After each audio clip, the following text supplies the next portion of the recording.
Hukum Administrasi Negara. Topik 4 dari 50 topik. Pengertian hukum administrasi negara. Tidak mudah untuk membuat definisi istilah hukum administrasi negara meskipun dua kata penyusunannya, yakni hukum dan administrasi negara, telah diurai di muka. Dari dua kata penyusunnya, istilah hukum administrasi negara terbagi antara istilah hukum dan istilah administrasi negara. Namun, paling tidak, setelah bagian terdahulu dibahas pengertian tentang hukum dan administrasi negara, bagian ini berusaha diungkap pengertian mengenai istilah hukum administrasi negara.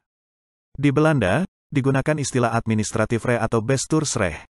Pemakaian istilah ini memiliki makna lingkungan kekuasaan administratif yang terpisah dari lingkungan kekuasaan legislatif dan yudisial. Di Prancis, istilah yang digunakan adalah droit administratif yang diartikan bebas hukum administrasi. Di Inggris, istilah yang digunakan tidak jauh berbeda dengan istilah yang dipakai oleh negara Jerman, yakni administrative law. Namun, sedikit agak beda. Di Jerman, istilah yang digunakan adalah Verwaltungsrecht. Dalam kepustakaan ataupun dalam hal penamaan subjek keilmuan bidang ini, di Indonesia banyak istilah yang digunakan. Wiryono Projodikoro pernah menggunakan istilah hukum tata usaha pemerintahan, sedangkan Julal Hussein lebih menggunakan istilah hukum tata usaha negara. Hal tersebut senada dengan W.F. Prince dan Utrecht, pada masa awalnya, yang menggunakan istilah serupa. Penggunaan istilah hukum administrasi negara diketengahkan oleh Utrecht meskipun pada mulanya menggunakan istilah hukum tata usaha Indonesia dan kemudian hukum tata usaha negara Indonesia. Penggunaan istilah hukum administrasi negara tersebut kemudian juga disepakati oleh rapat staf dosen Fakultas Hukum Negeri seluruh Indonesia pada Maret tahun 1973 di Cirebon. Pemakaian tersebut dilandasi pemikiran bahwa istilah tersebut lebih luas dan sesuai dengan iklim perkembangan hukum Indonesia. Pemakaian istilah hukum administrasi negara sebagai nama mata kuliah dalam kurikulum Fakultas Hukum ternyata tidak berjalan secara serta-merta. Hal itu disebabkan Surat Keputusan Mendikbud tahun 1972, SK Mendikbud nomor 0198, U, 1972, tentang pedoman kurikulum minimal perguruan tinggi negeri dan swasta. Berdasarkan surat tersebut, digunakan nama mata kuliah Hukum Tata Pemerintahan, HTP, sebagai salah satu mata kuliah wajib yang harus ada di kurikulum Fakultas Hukum. Namun, penggunaan nama Hukum Administrasi Negara kembali dipakai berdasarkan Surat Keputusan Mendikbud nomor 31 tahun 1983 tentang kurikulum inti program pendidikan sarjana hukum. Di surat tersebut disebutkan bahwa digunakan nama mata kuliah Hukum Administrasi Negara. Akan tetapi, hal tersebut ternyata juga tidak berlaku mutlak sebab di beberapa produk hukum pada saat itu, seperti GBHN, Undang-Undang Nomor 14 Tahun 1970 tentang Pokok-pokok Kekuasaan Kehakiman, ataupun Undang-Undang Nomor 5 Tahun 1986, istilah yang digunakan untuk penamaan lembaga peradilannya adalah Peradilan Tata Usaha Negara dan bukan Peradilan Administrasi Negara. Dari pemahaman uraian di atas, tampak bahwa pemakaian istilah hukum administrasi negara bukanlah sesuatu yang bersifat mutlak, absolut, ataupun final. Hal ini terbukti masih terjadi perbedaan yang mencolok antara pakar yang satu dan lainnya, terutama dalam penggunaan istilah. Perkembangan penggunaan istilah hukum administrasi negara, hukum tata usaha negara, atau apapun istilah yang digunakan justru menunjukkan bahwa istilah tersebut berkembang sejalan dengan perkembangan dari kehidupan bernegara itu.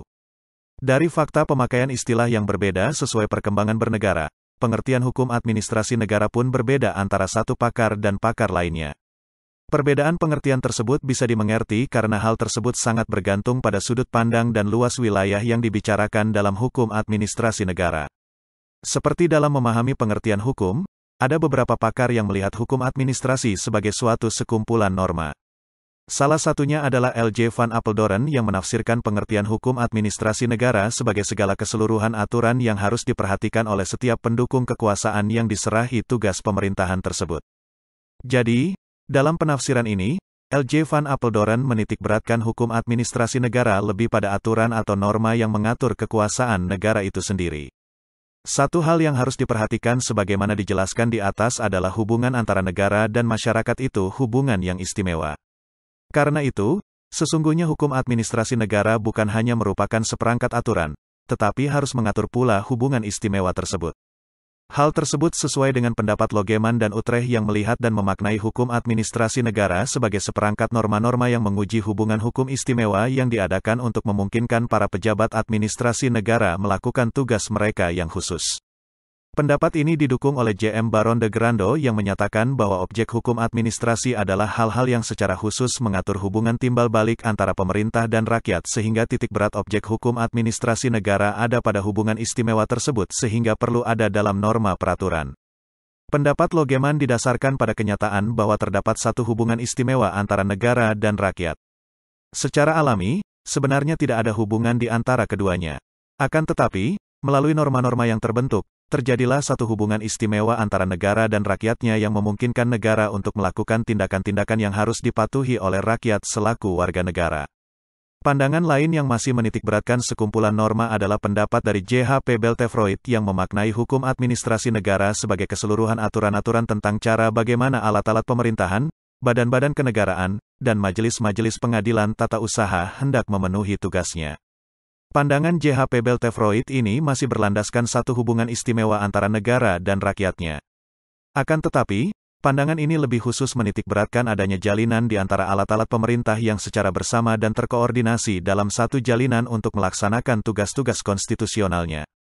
Para aparat pemerintah tersebut tentu membutuhkan satu perangkat peraturan yang dapat memberi dasar serta arahan, driven, mengenai tindakan apa yang seharusnya dilakukan dalam berupaya mencapai tujuan. Penafsiran yang menekankan sisi norma dan juga semacam manual prosedur disampaikan oleh Oppenheim. Ia memberikan penafsiran bahwa hukum administrasi negara merupakan suatu gabungan ketentuan yang mengikat badan-badan yang tinggi ataupun rendah apabila badan-badan itu akan menggunakan wewenangnya yang telah diberikan kepadanya oleh hukum tata negara. Pandangan ini tidak jauh berbeda dengan pendapat L.J. van Apeldoorn yang menekankan bahwa makna hukum administrasi negara lebih diartikan sebagai guidance law yang memberi petunjuk pada lembaga-lembaga negara mengenai bagaimana cara menggunakan kewenangan itu dalam praktik kehidupan pemerintahan sehari-hari. Pandangan ini juga didukung oleh Sir W. Ifor Jennings yang menyatakan bahwa hukum administrasi negara sesungguhnya merupakan hukum yang berhubungan dengan administrasi negara. Hukum ini juga menentukan organisasi kekuasaan dan tugas-tugas yang diemban oleh para pejabat administrasi. Beberapa pendapat pakar tidak hanya melihat sisi norma, hubungan istimewa, kekuasaan, atau kewenangan, tetapi melihat hukum administrasi negara dari sisi fungsi. Hal ini dikemukakan oleh Prajudi Atmosudhirjo yang menyatakan bahwa hukum administrasi negara merupakan hukum mengenai operasi dan pengendalian dari kekuasaan-kekuasaan administrasi atau pengawasan terhadap penguasa-penguasa administrasi. Dalam pandangan Prayudi, hal tersebut sangat jelas bahwa pengertian hukum administrasi negara lebih ditegaskan sebagai suatu perintah operasi, tetapi sekaligus pengendalian dan pengawasan sehingga pendekatan ini lebih menekankan sisi pendekatan manajerial suatu pemerintahan. Sementara itu, Basan Mustafa lebih melihat hukum administrasi negara sebagai bagian kecil dari unsur manajerial, yakni unsur pelaku. Hal itu sesuai dengan pernyataannya bahwa hukum administrasi negara merupakan suatu gabungan jabatan-jabatan yang dibentuk dan disusun secara bertingkat serta yang diserahi tugas melakukan sebagian pekerjaan pemerintahan dalam arti luas yang tidak diserahkan pada badan-badan pembuat undang-undang dan badan-badan kehakiman. Basan lebih melihat bahwa administrasi negara merupakan bagian yang dikelola oleh gabungan jabatan eksekutif dan bukan yang masuk wilayah yudikatif ataupun legislatif. Rangkuman dari perbincangan mengenai pengertian hukum administrasi negara menunjukkan bahwa hukum administrasi negara memiliki ciri-ciri khusus yang meliputi, 1. Adanya hubungan istimewa antara negara dan warga negara, 2. Adanya sekumpulan norma yang mengatur kewenangan pejabat atau lembaga negara, 3. Adanya pejabat-pejabat negara sebagai pelaksana dari perjanjian istimewa tersebut. Hal tersebut senada dengan pendapat Utrecht yang melihat hukum administrasi negara dengan ciri utama, 1. Menguji hubungan hukum istimewa, 2. Adanya para pejabat pemerintahan, 3. Melaksanakan tugas-tugas istimewa. Itulah materi topik keempat hukum administrasi negara. Channel ini sangat membantu masyarakat umum dan para mahasiswa di perguruan tinggi manapun di Indonesia. Ratusan video tutorial S1 Ilmu Hukum, S1 Ilmu Pemerintahan, S1 Ilmu Komunikasi, S1 Ilmu Manajemen, S1 Ilmu Administrasi dan lainnya disajikan di channel. Video tutorial dituturkan dan disubtitelkan agar dapat ditonton, dibaca sambil didengarkan. Jangan khawatir jika tidak langsung paham. Untuk pemahaman yang lebih baik, putar dan dengarkan video tutorial berulang-ulang. Subscribe dan like, agar Anda mendapatkan update tutorial lainnya. Bagikan juga link video ini, agar teman lain juga mendapatkan manfaat channel ini.